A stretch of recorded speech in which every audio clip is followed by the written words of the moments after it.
नमस्कार, बहुत स्वागत आप सभी का। आप देख रहे हैं वॉर रूम। मैं हूं सौरभ शर्मा, रूस की तरीके से आपके साथ, और हमारे साथ हमारे 3 सीनियर मेहमान। स्वागत करते हैं मेजर जनरल संजय मैसन साहब का। सर बहुत स्वागत आपका। मेजर जनरल वी के दत्ता स्टूडियो में है। सर बहुत स्वागत आपका भी। और एयर वाइस मार्शल पी के श्रीवास्तव जी हमारे साथ है। सर बहुत स्वागत आपका। व्यूअर्स, आज नरेंद्र मोदी की सरकार के 11 साल पूरे हो गए। आज ही के दिन पिछले साल उन्होंने अपने तीसरे टर्म की शुरुआत की थी, शपथ ली थी, और आज उनको 11 साल हो जाते हैं पूरे जब वो देश के प्रधानमंत्री बने। और आज हम इन 11 वर्षों में सुरक्षा और डिप्लोमेसी के हिसाब से परखेंगे कि इन 11 सालों में भारत कहां से कहां पहुंचा, हमारी क्या उपलब्धियां हैं, कोई कमियां हैं तो हम वो भी डिस्कस करेंगे।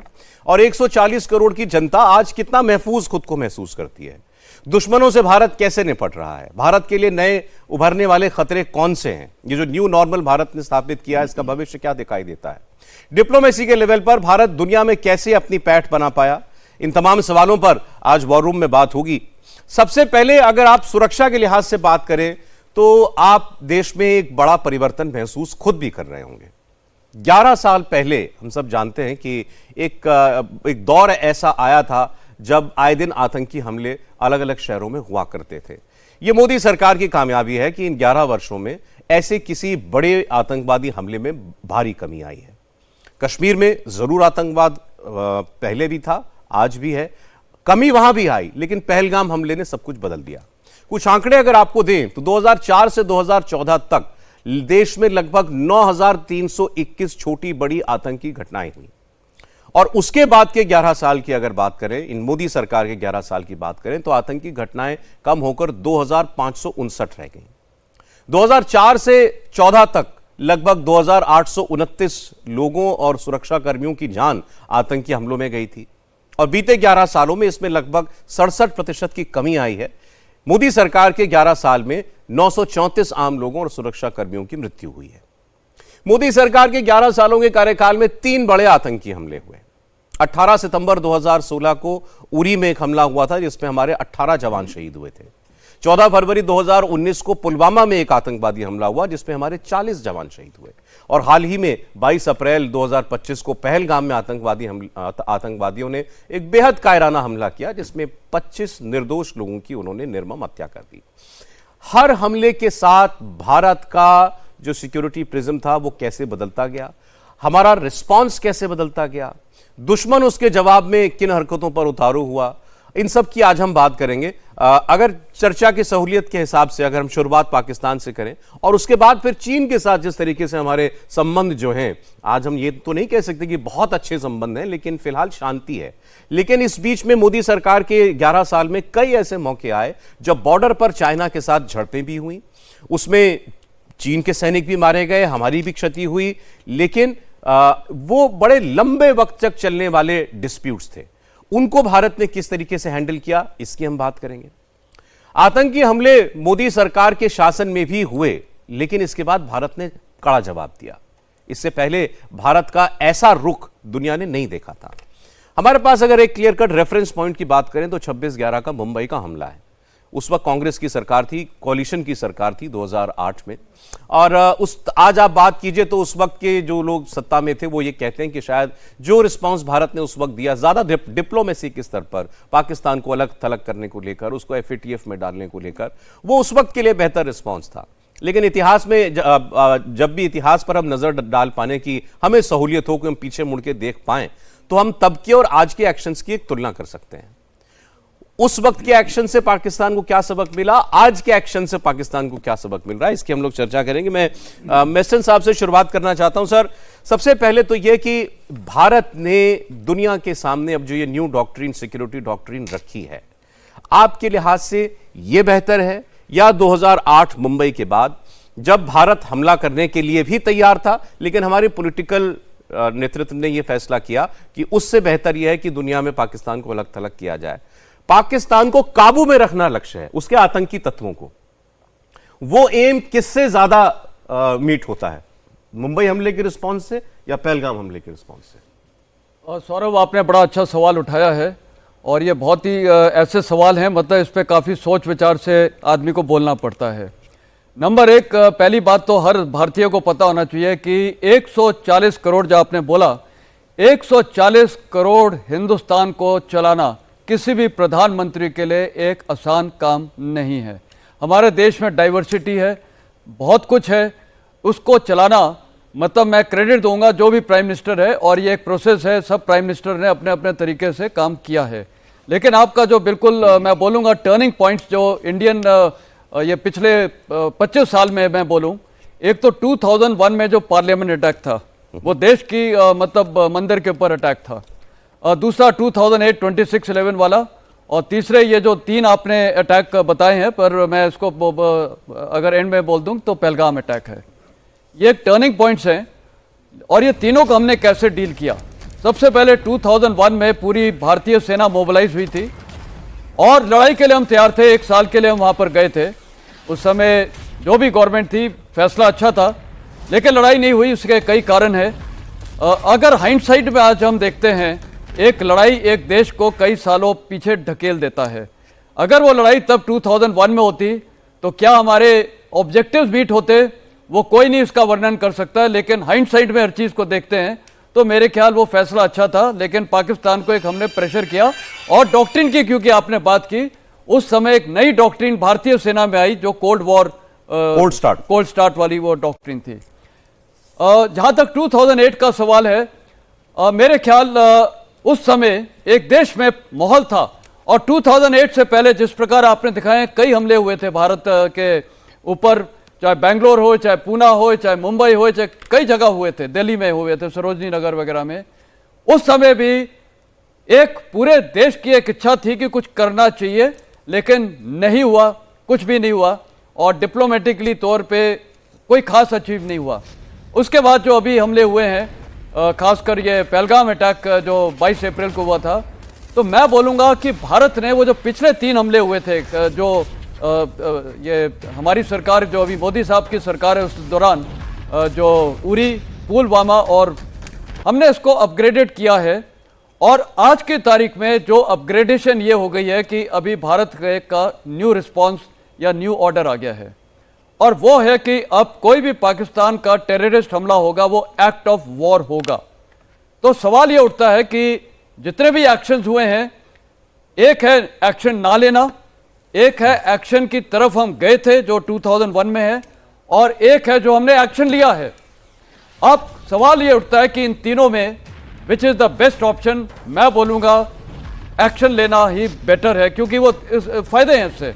एक तो देश का मोराल एकजुट होता है, पाकिस्तान को एक सबक मिलता है कि इंडिया सीरियस है, इंडिया अब ये टेररिज्म को एक्सेप्ट नहीं करेगा। और दूसरा, हमारा जो वर्ल्ड में एक स्टैंडिंग है कि इंडिया भी चेंज है, हम अपनी हक के लिए और टेररिज्म को ख़त्म करने के लिए हम लड़ेंगे, और वो इस टाइम हमने प्रूव कर दिया है ऑफ सिंदूर के दौरान।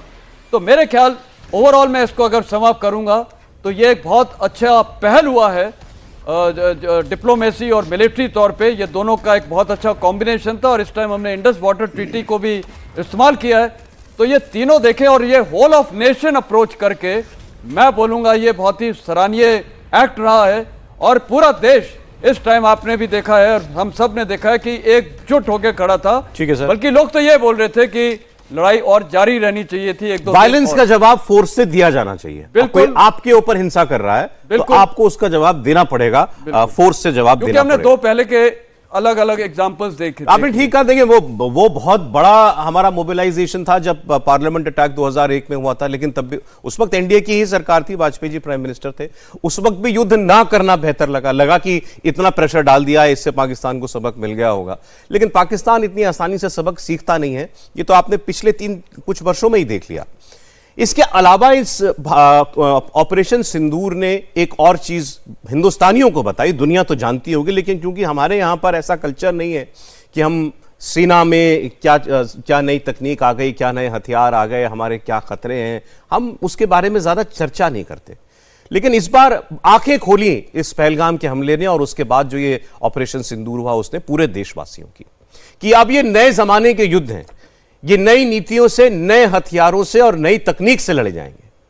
और पिछले कुछ वर्षों के अंदर अब युद्ध लड़ने के तरीके बिल्कुल बदल गए हैं।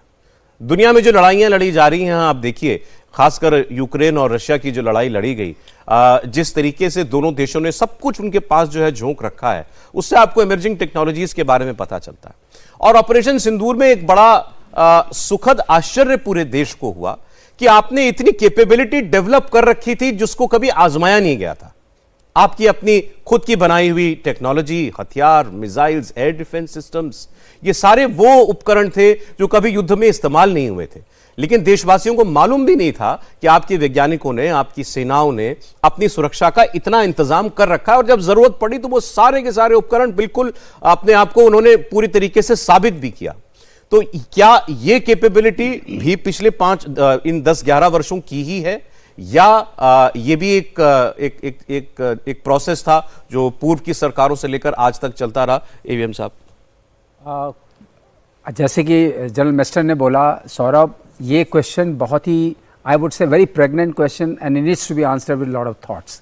तो मुझे थोड़ा टाइमलाइन के लिए टाइम दीजिएगा। 1998 में हम लोगों ने हमारे पास मिनिस्ट्री ऑफ डिफेंस से, जो पीएमओ से होके आता है, सीसीएस से, हमारे पास टारगेट फोल्डर्स आए अपने एडवर्सरीज के, ये चिन्हित करने के लिए कि किस तरीके की लड़ाई अगली वाली होगी, और ये बहुत ज़रूरी था उस वक्त तय करना। मैं इसलिए उस ईयर का नाम ले रहा हूँ। तो ये जो ऑर्डर्स आए उनको इम्प्लीमेंट करने के लिए एक बात ज़रूर समझ में आई, future wars will not be fought on land, air and sea, they will also be fought on electronic spectrum, in cyber space and in space per. तो इन तीनों के लिए हमारे पास क्या असेट्स हैं, हमारी क्या तैयारी है, उसको करने के लिए मैं एयरफोर्स में था और मैं भी उस डिपार्टमेंट का पार्ट बना। एक डिपार्टमेंट बना, उसका नाम था डिपार्टमेंट ऑफ कॉन्सेप्ट स्टडीज़, जिसका सिर्फ ये काम था कि फ्यूचर एयर वॉरफेयर के लिए क्या क्या असेट्स हमें चाहिए। और मैं आपसे शेयर करने में मुझे ज़रा भी संकोच नहीं होगा, IACCS का जो कॉन्सेप्ट बना उसी पीरियड में बना। अच्छा। जो integrated aircraft command and control system, क्योंकि हमने ये रियलाइज़ किया कि जो हमारे पास different levels of air defence है, चाहे वो बैलिस्टिक मिसाइल डिफेंस हो या फिर फर्दर डाउन जो हम कहते हैं 4 लेयर्स में होता है, right up to the close in weapon system, फिर जो आकर के अल्टीमेटली एक गन्स के साथ जाके समाप्त होता है। जैसे आपकी गन्स है L-70 वगैरह टाइप की, उसमें क्या कमियां हैं, और आपको बताएं उसी सोच के ज़रिए ये बना कि हमारी जो टारगेटिंग इन्फॉर्मेशन है, जो हमारी एनिमी की इंटेलिजेंस है, क्योंकि एक स्टैटिक होगी, एक डायनेमिक होगी, एक रियल टाइम होगी, उसको हम कैसे इंप्रूव कर सकते हैं, क्योंकि जितनी अच्छी क्षमता होगी उतना ही हम सटीक निशाना लगा सकते हैं। ये कॉन्सेप्ट नोट कब आपने बताया आया था? 1998 में। ओके। अब वाजपेयी जी की सरकार थी, तो उसमें आया। अब ये कंटिन्यू, नेशन एक कंटिन्यू में चलता है, it doesn't go in isolation. अब ये जो कॉन्सेप्ट नोट बना, इसको लेकर के बड़े इंप्लीमेंटेशन हुए। हमने जाके IITs के साथ संपर्क किया, हमने DRDO लैब्स के साथ संपर्क किया, उसमें 54 लैब्स थी, और ये बनाने की कोशिश की कि जो हमारे इन्फो वॉरियर्स होंगे वो किस तरह के होंगे। हमारा इलेक्ट्रॉनिक स्पेक्ट्रम में जो डिनायल सिंड्रोम होगा, जिसको हम कंटेस्टेड डिनायल बनाएंगे, या हम जो स्पूफिंग करना चाहेंगे, या हम जो फॉल्स सिग्नल्स देना चाहेंगे, कैसे देंगे। ये अपने आप में पहले से भी हो रहा था, लेकिन इसमें फोकस हुआ, जिसे कहते हैं कि दिशा भी ठीक है तो गति भी आपको बढ़ानी पड़ेगी। दिशा और गति दोनों पर ध्यान देना पड़ा, फिर आप आगे बढ़ते रहे। लेकिन जो रिस्पांस की बात आती है कि काइनेटिक रिस्पांस देने में उस वक्त हम सक्षम थे कि नहीं थे, क्योंकि किसी भी कॉन्फ्लिक्ट का रिस्पांस मिनिमम 2 तरीके से होगा। एक काइनेटिक होगा जो आर्म फोर्सेस करेंगी, एक डिप्लोमेटिक होगा। डिप्लोमेटिक के लिए आपको रिलेशंस रखने पड़ेंगे, रिलेशंस बनाने पड़ेंगे, और आपके अपने इंस्टीट्यूशनल एग्रीमेंट्स होंगे। अब मैं आता हूं 2014 के आसपास बाद में जी। उस वक्त क्या हुआ कि हमने, आप देखिए इस पीरियड में, जिस पीरियड की हम बात कर रहे हैं, हमने यूएस के साथ 4 फाउंडेशनल एग्रीमेंट्स किए। ये फाउंडेशनल एग्रीमेंट्स अगर आप नहीं करते हैं तो यूएस या कोई वेस्टर्न टेक्नोलॉजी आपके यहां ट्रांसफर नहीं हो सकती है, चाहे वो P8I का आपको मिलना हो, और चाहे वो इंजन्स का आना हो, या इस तरह जो एरो इंजन्स की मैं बात कर रहा हूं, एयरक्राफ्ट में जो तेजस में लग रहे हैं, इन सब के लिए आपके पास फाउंडेशनल एग्रीमेंट्स होने चाहिए। तो जो पॉलिटिक्स है या जो इक्वेशंस हैं, उसके लिए हमने बिल्डअप किया। हम क्वाड के भी मेंबर बने, और इन सब का एक ये ओपन आउट किया कि टेक्नोलॉजी ट्रांसफर जो बहुत इंपॉर्टेंट है, उसको अ डिग्री एक्सेप्ट किया गया। जो वेपन्स थे वो भी एक्सेप्ट किए गए, आपको याद होगा बहुत पहले से MQ रीपर जो ड्रोन है MQ-9B, इसकी बात चल रही थी, लेकिन चूंकि हमारे पास वो एग्रीमेंट्स नहीं थे तो वो भारत को नहीं मिल सकते थे, तो वो भी मिलने की उसका भी एग्रीमेंट हो गया। इन सारी चीज़ों को आप देखें तो एक दोनों लाइन साथ साथ चल रही हैं। आपकी स्ट्रेटजिक लाइन भी साथ चली जो डिप्लोमेसी से लिंक्ड है, और आपके इंडिजिनस प्रोडक्शन पे हमने एम्फेसिस दिया मिसाइल्स के प्रोडक्शन पे, हमने एम्फेसिस दिया जो अभी स्वाति रेडार बोलते हैं, वेपन लोकेटिंग रेडार, जिसकी हमें बहुत ज़रूरत थी जब कारगिल कॉन्फ्लिक्ट हुआ था। वो हमारे पास उस क्षमता का नहीं था कि जहाँ से आर्टी फायर हो रही है उसको हम लोकेट करके फिर हम अपना काउंटर आर्टी फायर कर सकें जी। उसके बाद रेडार्स हमने अपने बनाने शुरू किए, उस पर हमने I would say we put the pressure on the accelerator and there are lot of difficulties. We were also on the entity list. ये बहुत कम लोग पता होगा, BDL is the only missile manufacturing company in the country and they were on the entity list of US। जब ये हटा, entity list से आप हटे, जब आप ये आपकी उनकी सरकार आई ओबामा की, वो आए, बातचीत बढ़ी, तो हम एंटिटी लिस्ट से हटे। वो बहुत ज़रूरी था क्योंकि हमारे पास प्रिसिशन टूलिंग नहीं आ पाती थी, हम किसी तरीके से लाते थे। तब आपने देखा पिनाका का जो हुआ, पिनाका के जो रॉकेट मोटर्स बनना शुरू हुए, आकाश के बनना शुरू हुए। तो एक बात कहेंगे, उस वक्त हम अपनी कैपेसिटी बिल्डिंग कर रहे थे, हम अपनी स्ट्रेटजी की बिल्डिंग अप कर रहे थे। हम ये जो स्पेस असेट्स हैं जो आते हैं, आपको रियल टाइम इमेजरी देते हैं, जो आपको EW का स्पेक्ट्रम को डिनाइल के लिए कैपेबिलिटी देते हैं, जो रेडार इंटेलिजेंस की कैपेबिलिटी देते हैं, और जो आपको टारगेटिंग की कैपेबिलिटी, सारी आई। आपने शुरुआत की 1998 से कि भाई फ्यूचर वॉर्स कैसी होंगी उसकी तैयारी करो। तहत तो जो आपको मिला, मैं आपको रेफरेंस मैं आपको देता हूं 21 साल का पीरियड 2004 से 2025। इसमें जो शुरुआत 1998 में हुई थी तैयारी की, उसका एक्सेलरेशन जो है, आप कहेंगे कि 2014 के बाद कुछ ज्यादा हुआ? यही मैं कहना चाहूंगा, क्योंकि मैं इसमें था, मैं उस वक्त जुड़ा हुआ था इससे। एक्सेलरेशन जो मिला है वो बहुत जबरदस्त मिला है। उस एक्सेलरेशन में खास बात जो हुई है 2014 के बाद, जिसकी हम नींव रखने की कोशिश कर रहे थे, बहुत सारे नेशनल टास्क फोर्सेस भी बने थे, कुछ में मैं भी मेरी हिस्सेदारी थी क्योंकि मैं FO से था और मैं पब्लिक सेक्टर से भी था। तो ये सब मिला करके हमने 14 के बाद में दो चीज़ों पर बड़ी एम्फेसिस दी। पहले एम्फेसिस दी कि हमने एक पॉजिटिव लिस्ट बनाई कि ये पॉजिटिव लिस्ट ऑफ इंडिजनाइजेशन, ये आपको यहीं बनाना पड़ेगा। उसको हम लोग कुछ इस फॉर्म में भी जानते हैं कि ये चीज़ें हम इंपोर्ट नहीं करेंगे। उससे हमने एम्फेसिस दी एंड स्ट्रक्चर्स बनाए। ठीक है सर।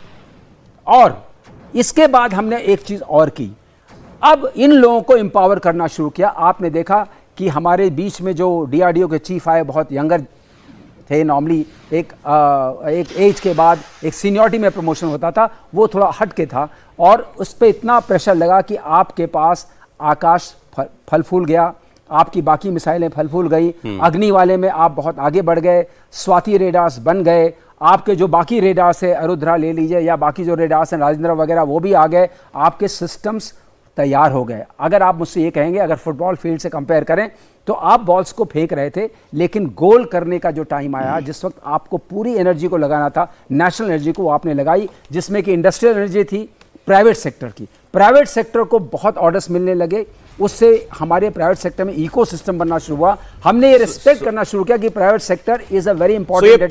पुश पिछले 10 साल का है। अब सर, ये ऑपरेशन सिंदूर ने क्या कुछ आपको भी चौंकाया? आपको इंडिया की कैपेबिलिटी, जब जिस जमाने में आपने जंग लड़ी और आपने आज मॉडर्न वॉर्स जो देखी, पढ़ी, अंडरस्टैंड की, उनके सामने जब भारत ने रिस्पॉन्स दिया, were you surprised in any way? Saurabh, देखिए ऐसा है, इंडिया हैज़ अराइव्ड कि भारत आज उस जगह पे, उस मकाम पे पहुंच गया है जो उसकी राइटफुल प्लेस है। भारत की छवि पूरी दुनिया में जो उजागर हुई है, वो 2014 के बाद उसका जो असली चेहरा दुनिया को देखने को मिला है। ये सारा जो बदलाव आया है, ये लीडरशिप की काबिलियत को जाहिर करता है। और मैं इसके अंदर बिल्कुल हिचकूंगा नहीं कि आप पहले भी जानते हैं भारत की स्टैंडिंग इंटरनेशनल फोरम में क्या होती थी, आपके साथ पाकिस्तान, चीन किस प्रकार का व्यवहार करता था, आप किस जगह पे स्टैंड लेते थे और खड़े हो सकते थे। तो 2014 के बाद हमारे प्रधानमंत्री नरेंद्र मोदी साहब के द्वारा जो इंटरनेशनली और नेशनली जो मुहिम चलाएगी, मैं उसके बड़े बड़े आपको टर्निंग पॉइंट बताऊंगा और मैं उसके बाद सिंदूर के ऊपर फाइनली उसको कल्मिनेट करता हूं। जी, सबसे पहले मोदी साहब का क्या नारा लगा? Make in India. ठीक है, मेक इन इंडिया के तहत जो आज तक कभी आप देख रहे हैं जो हमने अचीव किया है, वो उस मेक इन इंडिया की मुहिम है। और वो मुहिम अगर नहीं होती तो जो आज हम जिस स्टेज पे पहुंच पाए आत्मनिर्भरता के ऊपर, वो हम शायद ना पहुंच पाते। उसके बाद दूसरा, अगर मैं बात करूं जो वाजपेयी साहब के दौरान कारगिल का युद्ध हुआ और उसके बाद में वो पराक्रम हुआ जब पार्लियामेंट पर अटैक हुआ। कारगिल युद्ध के बाद हमने उस समय भी अपना रिजॉल्व दर्शाया कि उस हाइट के ऊपर हमारी सेना ने बिना लाइन ऑफ कंट्रोल को क्रॉस करे बड़ा हाई सेक्रीफाइस देके पाकिस्तानियों को उस ऊंचाइयों से उखाड़ के फेंक दिया। और उसके बाद में आपको याद हो वन रिव्यू कमेटी बनी, जिसके अंदर बहुत सारे मुद्दे निकल के आए कि हमारा कमांड कंट्रोल जो है, हमारा जो हायरार्की ऑफ कमांड है, वन पॉइंट कंटैक्ट जो होना चाहिए डिफेंस और कैबिनेट कमेटी ऑन सिक्योरिटी का, उसके अंदर क्या क्या बदलाव होने चाहिए और इक्विपमेंट प्रोफाइल के अंदर क्या क्या चेंजेस आने चाहिए, चाहे वो आर्मी का हो, एयरफोर्स का हो, जो भी हो। उसके चलते CDS का नियुक्ति हुई जो हमारे प्रधानमंत्री साहब की 2014 के बाद हुआ। उसके बाद में हमने थिएटर कमांड्स के ऊपर काम चालू कर दिया और साथ साथ में हमने जो हाई एंड इक्विपमेंट है जिसके अंदर हमारे बहुत बड़ा योगदान रहा है, हमारी इसरो का, हमारे जो मिसाइल मैन बोले जाते थे अब्दुल कलाम, उनका, DRDO का, और जो हमारा जो प्राइवेट सेक्टर है, प्राइवेट सेक्टर को एक पार्टनरशिप का एक वो ऑफर दिया गया जिसके तहत हमारे जो प्राइवेट प्लेयर्स हैं, चाहे वो रिलायंस इंडस्ट्रीज हो, टाटाज हो, जो भी हमारी कंपनी हो, चाहे लार्सन ट्यूब्रो हो, उन सब ने अपनी क्षमता दिखाई कि वो। ये पहले क्यों नहीं होता था सर? आप प्राइवेट सेक्टर पे क्या भरोसा नहीं करती थी सरकार? पहले आपने सुना होगा कि हम अभी भी मतलब अगर हम इतना बड़ा इंपोर्ट करते थे, 80% हमारे हथियार असला इंपोर्ट होके आ रहे हैं। आपने बोफर का कांड सुना होगा, आपने वो अगस्ता हेलीकॉप्टर का कांड सुना होगा। जितने हमारे ये उस समय पॉलिटिकल पार्टीज थी, ये पैसा खाते थे, उसमें बड़ी बड़ी डिफेंस डील होती थी, करोड़ों करोड़ों रुपए की उनके अंदर से इनको कमीशन मिलती थी। इनके अपने जो बिचौलिए होते थे वो खाते थे और भारत की कॉस्ट के ऊपर आप कुछ लेते थे और कुछ खा जाते थे। तो सर अब दो सर ब्रेक का समय हो गया, हम यहीं से कंटिन्यू करेंगे। आपने दो बड़ी बातें कही, एक तो इंडिजिनाइजेशन को जो पुश मिला इस सरकार में, आप अपना आत्मनिर्भर बनिए जहां तक मुमकिन है। आज हम 60-65% तक उस आत्मनिर्भरता को हासिल कर चुके हैं रक्षा क्षेत्र में जो उत्पाद हैं उनको, उसकी अगर हम बात करें। और दूसरा आपने कहा प्राइवेट सेक्टर को एंगेज करना नेशन बिल्डिंग में। यहीं से आगे जब हम बात करेंगे तो थोड़ा चीन के फ्रंट पर जो डेवलपमेंट्स इन 11 साल की रही हैं उनकी भी हम लोग बात करेंगे। मैंने आप ही लोगों से सुना है कि ऑपरेशन सिंदूर में जो हमने अपनी काबिलियत दिखाई, वो दरअसल बहुत कुछ जो है आपका चाइना के साथ जो स्टैंड ऑफ हुआ, खासकर गलवान वाला, उसके बाद जो कैपेसिटी बिल्डिंग की गई थी उसका भी असर दिखाई दे रहा है।